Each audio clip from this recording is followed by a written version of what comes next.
Les femmes marocaines sont dans le même bateau que les hommes dans la marine royale. Sur la frégate Mohamed VI, une furtive multimission, les femmes font partie intégrante de l'équipage opérationnel de la frégate. Elles exécutent des manœuvres délicates de calcul nautique à la navigation astronomique, mais manient aussi des systèmes de télécommunication et d'informatique, des systèmes radars et détection et des systèmes énergétiques, électriques et thermiques.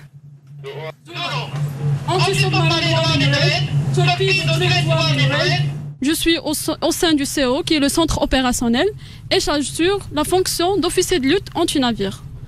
Donc mon rôle, c'est de diriger l'action dans ce domaine de lutte, à travers la proposition de l'idée de manœuvre et de la posture à tenir, bien sûr que je les propose aux commandants et officiers de quart opération, en tenant compte de l'environnement et des performances de nos moyens. 13h Alpha. L'unité est accostée triboraquée au poste écho. Les cartes exploitées sont... Les officiers femmes de la marine royale, par leur haut niveau de formation, leur discipline et leur professionnalisme, font partie intégrante de ce corps militaire marocain. Ma fonction est technicienne chargée de la fabrication des pièces mécaniques destinées pour les unités combattantes de la marine royale. Je travaille actuellement sur une machine à tour de commande numérique. Je fabrique des pièces de zinc pour la protection des circuits haute mer contre la corrosion. Et c'est grâce à une formation technique et théorique de haut niveau au sein de l'école royale navale, ouverte aussi aux élèves africaines, que ces femmes relèvent des défis de taille au quotidien.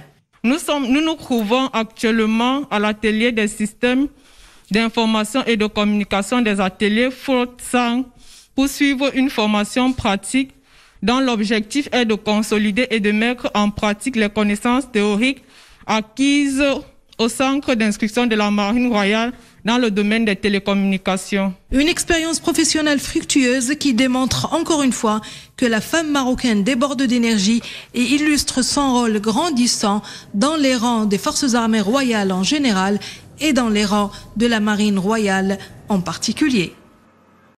A envié à son homologue homme. Elle s'est même distinguée avec brio dans les grandes compétitions sportives à l'international, notamment le championnat du monde en Chine, où les femmes parachutistes des forces armées royales marocaines ont décroché la première place et donc la médaille d'or.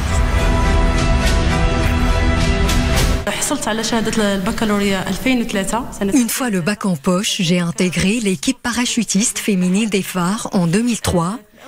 Après une formation initiale à l'instar de tous les autres militaires, j'ai pu suivre avec succès une autre formation spéciale sur le parachutisme.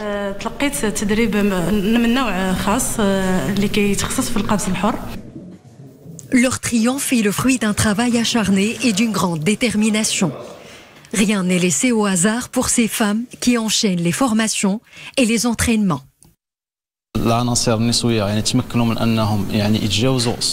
L'équipe féminine a surmonté toutes les difficultés. Elle a fait ses preuves dans un domaine jadis réservé aux hommes.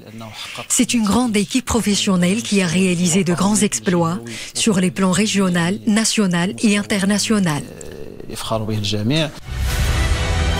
Derrière ces mordus de voltige et de sensations fortes, c'est tout un savoir-faire et toute une équipe mobilisée.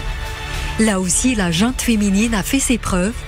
Ce sont les femmes plieurs de parachutes et autres techniciennes chargées de l'entretien du matériel.